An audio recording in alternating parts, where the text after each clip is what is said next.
Goeiemôre, dit is Gawie wat praat. Baie welkom vanoggend. Ek vertrou dat die lewende God in die vorm van die Heilige Gees ons tyd saam sal seën met sy teenwoordigheid. Die opskrif van vandag se boodskap is God se oproep.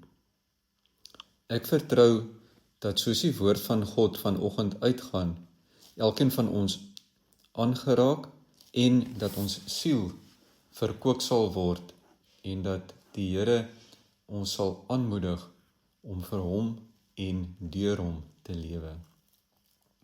Ek glo dat baie van ons het al iets in die Bybel raak gelees wat vir jou uitgestaan het of jou in jou gees opgewonde gemaak het.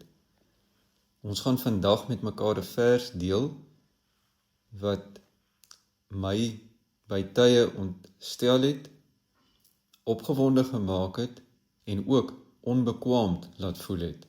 Nou dit is 'n mond vol, maar ek glo en vertrou dat die Here dit wat ek nou genoem het aan elkeen sal duidelik maak.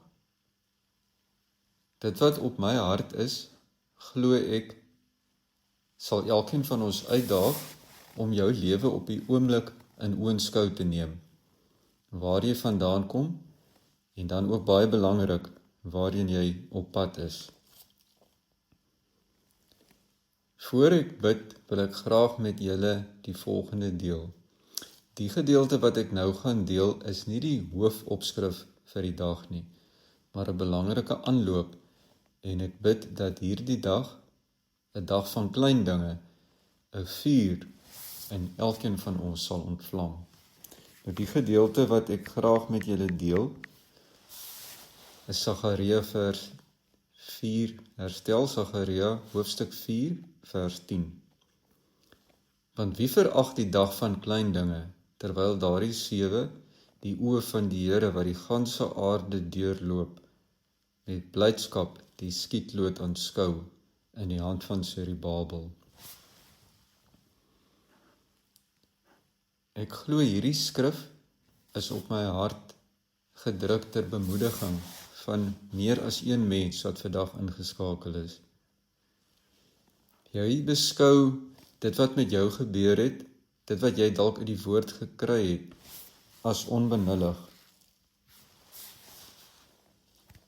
Dit is glad nie hoe dit is nie. God wil hê dat jy die klein ding wat gebeur het, nie as onbenullig afmaak nie. Ek bid dat jy in jou gees hierdie oomblik in tyd weer sal besoek en sal hoor, wat is dit wat die Vader vir jou wil sê? My gebed is dat die Heilige Gees jou herinner aan 'n woord wat jy gekry het jare gelede, wat nog net so waar is en wat in hierdie periode in vervulling gaan kom. Die klein ding wat gebeur het, kan jou lewe rigting gee en jy sal inbeweeg in dit wat die Vader vir jou beplan het. Kom ons bid saam.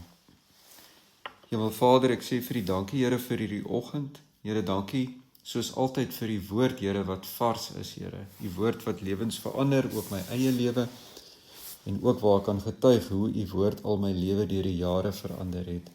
Here, ek bid vir elkeen wat vanoggend ingeskakel is en smag na ontmoeting met u deur die Heilige Gees. Here, ek bid dat dit so sal wees. Here, dat u elkeen van ons sal aanraak. Here, en dat ons hierso uit sal vertrek en dat dit sigbaar sal wees dat ons in die teenwoordigheid van die lewende God was. Here, ek bid sommer vir almal wat lief en dierbaar vir ons is, hulle wat ver is, die van ons wat kinders het wat studeer, Here, ek dra hulle aan u op, dra ons land Suid-Afrika aan u op, en ek bid, Here, dat daar 'n deurbraak in Suid-Afrika sal plaasvind in die naam van Jesus Christus. Kom ons lees saam uit Jesaja 6. Ek gaan lees vanaf vers 1 tot vers 9. Nou ek wil tog net gou vir julle noem voor ek die gedeelte gaan lees, dat in hierdie gedeelte is die skrifdeel wat vir my dalk die meeste ontstel het, wat ek net sal klem op lê, van enigiets wat ek al in die Bybel gelees het. Ek het so 'n belewenis gehad dat die Here met my praat, maar ek het in daai oomblik besluit, ek gaan nie 'n enkele woord uiter en of bid tot die Here en vra of dit hy was nie, want ek was te benoud dat dit wel hy was en dat ek nie in staat was om dan te reageer op sy uitnodiging nie. Goed, ek lees vanaf vers 1. In die sterfjaar van koning Osia het ek die Here sien sit op 'n hoë en verhewe troon, terwyl sy some die tempel gevul het. Serafs het bo hom gestaan, elkeen het 6 vlerke gehad. Met 2 het hy sy aangesig bedek en met 2 het hy sy voete bedek en met 2 het hy gevlieg. En die een het dan die ander toegeroep en gesê, Heilig, heilig, heilig is die Here van die leerskare. Die hele aarde is van sy heerlikheid vol. En die drumpelposte het gebewe en die geluid van die roepers en die huis het vol rook geword. Toe het ek gesê, wee my, ek is verlore, want ek is 'n man onrein van lippe en woon onder 'n volk wat onrein van lippe is. Want my oë het die koning, die Here van die leerskare gesien. Maar een van die serafs het na my toe gevlieg met 'n gloeiende kool in sy hand, wat hy met 'n tang van die altaar geneem het, en my mond daarmee aangeraak en gesê, kyk, ek het jou lippe aangeraak en jou skuld is weg van jou sonde versoen. Daarop hoor ek die stem van die Here wat sê, wie sal ek stuur en wie sal vir ons gaan? Nou hierdie vers gaan ek weer lees, want toe ek dit lees die eerste keer, na ek tot bekering gekom het, was op my eie gewees, het ek kliphard uitgeroep en gesê, daai is nie ek nie. En ek kon nie glo dat ek so gereageer het nie. En ek was te bang om vir die Here te vra of hy dan nou met my gepraat het, of hierdie, wat ek in die Bybel gelees het, 'n opdrag na my toe was, of hy vir my gevra het, of ek sal gaan. Ek dink toe, maar dit kan nie wees nie, ek kon nie glo dat ek so ontsteld was oor dit wat ek gelees het nie. En ek wou definitief ook nie vir die Here vra nie, want ek het so 'n belewenis gehad, dat hy sal sê, ja, hy praat met my, dit wat ek gelees het, hy kan so praat, dit is iets wat hy vir my gevra het. Toe dink ek, hierdie gaan nooit gebeur nie, ek sal nie ja sê nie, want ek sal onder andere voor mense moet praat, en daai gaan nie gebeur nie.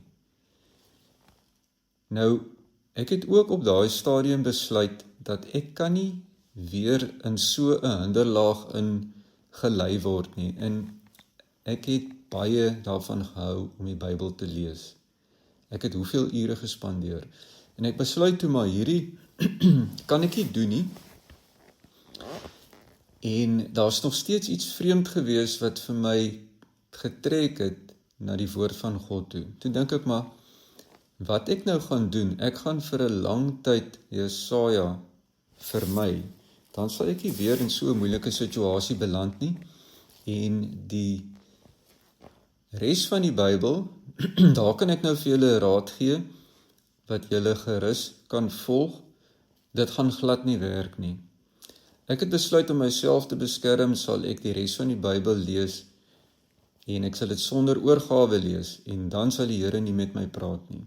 So jy kan dit gerus doen, en dan kan jy getuig hoe dit vir jou gewerk het. Ek kan net vir jou noem, dat die Bybel is lewendig en kragtig, in elk geval. So hierdie was die vers wat my baie ontstel het. Ek gaan weer lees, vers 3, daarop hoor ek die stem van die Here en sê, wie sal ek stuur en wie sal ons gaan? Toe antwoord ek, hier is ek, stuur my. Nou dit het ek op 'n baie laat stadium van my lewe gedoen, en dit is onder andere dan nou ook, hoekom ek vandag met jou praat. Ek wil vir jou bemoedig, as jy iets soos dit wat ek nou beskryf het, oorkom, weet dit is die Here, die lewende God, wat deur sy woord met jou praat. Hy praat met jou tot vandag toe, spesifiek deur sy woord. Dan wil ek wil jou bemoedig, reageer daarop, reageer positief daarop. Vers 9, ekskuus tog, ek het nou gesê, dis vers 3, dit is vers 8 wat ek gelees het. En hy het gespreek, gaan sê aan hierdie volk, hoor altyd deur, maar verstaan nie, en sien altyd deur, maar bemerk nie. Hierdie is 'n wonderlike deel in die Bybel. Ons gaan vanoggend 'n bietjie meer in diepte na die gedeelte kyk. Vers 1. Dit is vir my belangrik om met jou te deel dat die Here praat in 'n oomblik in tyd. Jesaja het hom self sy tydgenote en sy tydgenote vir ons as 'n verwysing vasgemaak na die tyd wanneer hy hierdie visioen gesien het. Ek glo hierdie is baie belangrik. As ek terugkyk oor my eie lewe, is ek spyt dat ek nie altyd neergeskryf het wanneer ek 'n woord van God ontvang het of 'n datum neergeskryf het nie. Dit help jou indien jy terugkyk om te sien hoe die Vader met jou op pad is. Dit help ook om 'n patroon van Godspraak in jou lewe te vorm. Die tweede opskrifie wat ek neergepen het is verganklikheid. 'n Tweede punt wat die Here dan nou vir my uitgelig het in hierdie eerste vers is ons verganklikheid. Wat gebeur indien iemand na aan jou sterf of die dood oor jou skouer loer? Jou lewe kom tot 'n stilstand. Jy besluit nie dan om harder te werk of meer dinge bymekaar te maak nie. Jy gaan onwillekeurig en neem bestek op oor jou eie lewe. Waarmee is ek besig wat ewigheidswaarde het en wat is net 'n gejaag na wind? Dit is natuurlik baie goed om gereeld van jou eie lewe 'n bestekopname te neem, sonder dat daar iets ontstellend gebeur wat jou lewe tot stilstand dwing. Die derde punt, goddelike openbaring. Jesaja het vir God van aangesig tot aangesig ontmoet in hierdie visioen. Dit het hom vir altyd verander. Baie van ons het in die verlede goddelike ontmoetings gehad. Dit is baie belangrik dat ons waak oor hierdie ontmoetings wat ons met God gehad het. Die woord sê dat ons nie op twee gedagtes moet hinker nie. Was dit nou van God of was dit nie? Indien ons tussen die twee gedagtes vasgevang word, kan jy vir jare wat jou geestelike lewe betref geparkeer bly. Ek glo dat daar heelwat mense ingeskakel is wie se lewensreis na jou goddelike roeping in hierdie tyd versnel is en dat jy dalk vir die eerste maal God se hand op jou lewe as 'n werklikheid beleef. Ek wil jou bemoedig, dit wat die mense oog nie gesien het nie en dit wat in die mense hart nie opgekom het nie, dit is wat hy vir jou in gedagte het. Weet vanoggend, God is geen aannemer van die persoon nie. Die vierde punt, die heiligheid van God. Jesaja beleef God as heilig. Hoe nader ons aan God beweeg, hoe meer dinge wat in ons eie lewe nie reg is nie, verdwyn. Dit word afgelê omdat God 'n heilige God is. Die vyfde punt, die besef van ons eie sondigheid. Jesaja besef sy eie sondigheid. Jesaja besef dat hy nie uit eie verdienste voor God kan staan nie.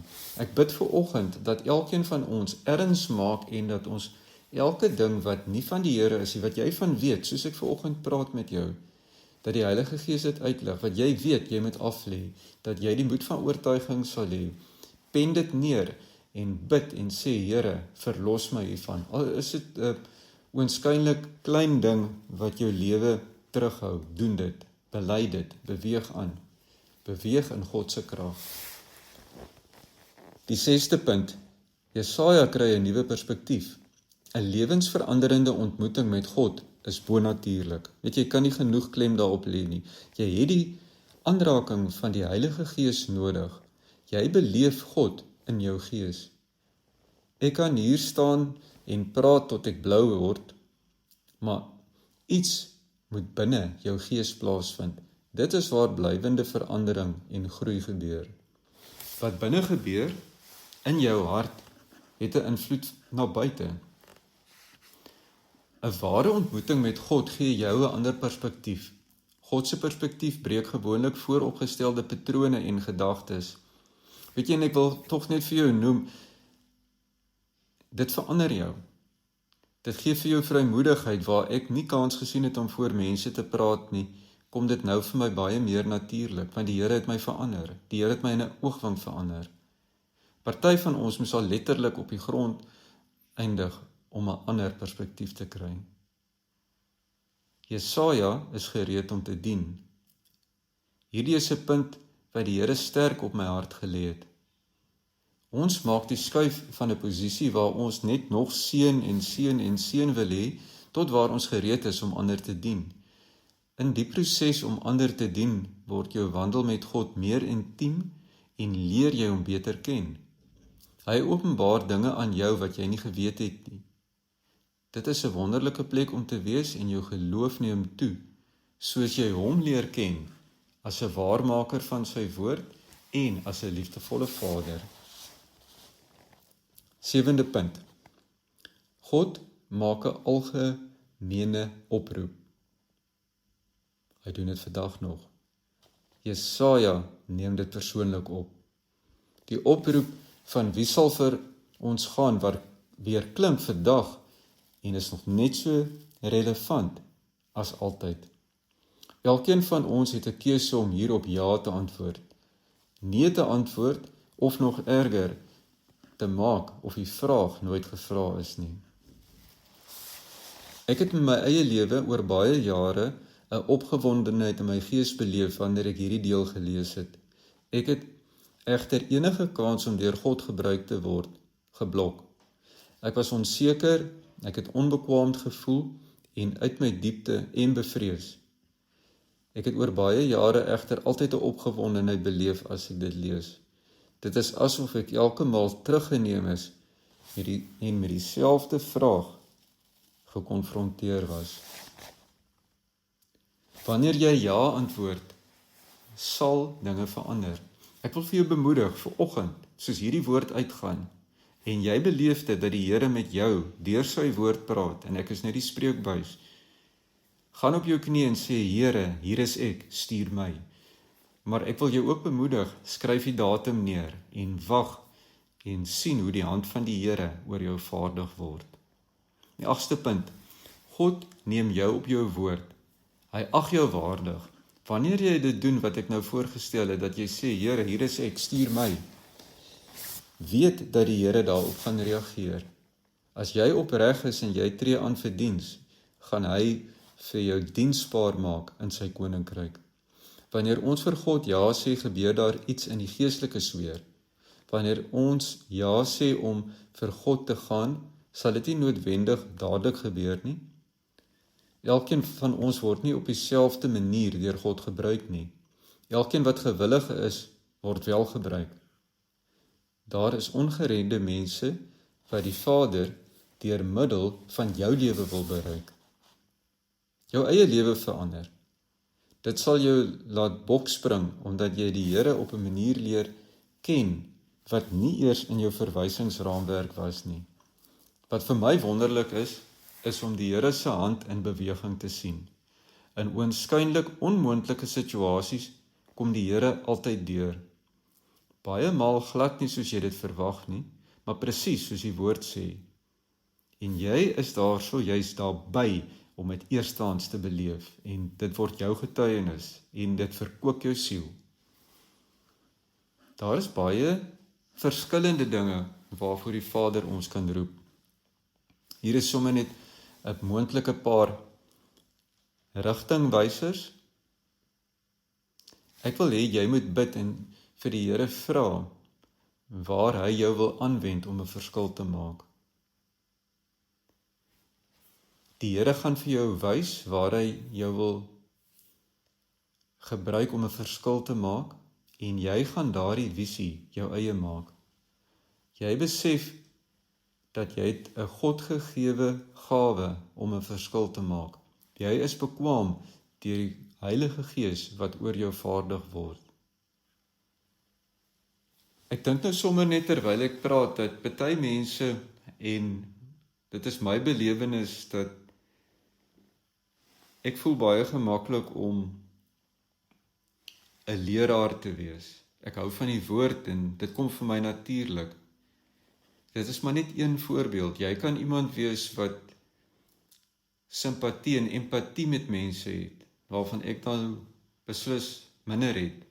Maar die Here gaan vir jou aanwend daar waar jou natuurlike gawes lê, en die hefboom in jou diens kom deur die Heilige Gees. Elkeen van ons moet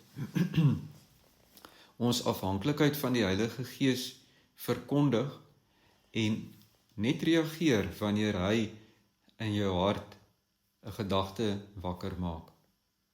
Jy het dalk 'n honger en 'n passie wat jy graag wil aanspreek. Jy beweeg natuurlik in daardie rigting. Dit wat jou passie is, kom natuurlik vir jou en die Here kan vir jou help in daai rigting en stuur. En hy gaan vir jou stuur na plekke wat jy nie geweet het bestaan nie.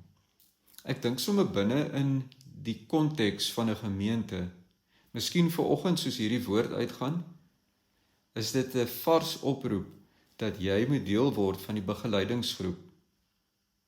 Wie weet wat in my hart opkom, miskien speel jy die dwarsfluit en het jy dit vir baie jare gebeere. En vanoggend glimlag die Here net en knik sy kop dat jy in daardie rigting beweeg. Miskien het die Here vir jou geroep om 'n selleier, 'n fasiliteerder van 'n klein groep te wees. Miskien werk jy op die klankbord binne die gemeente. Jy is dalk betrokke by kinderevangelisasie en kinderkerk. Miskien raak jy 'n evangelis of 'n predikant.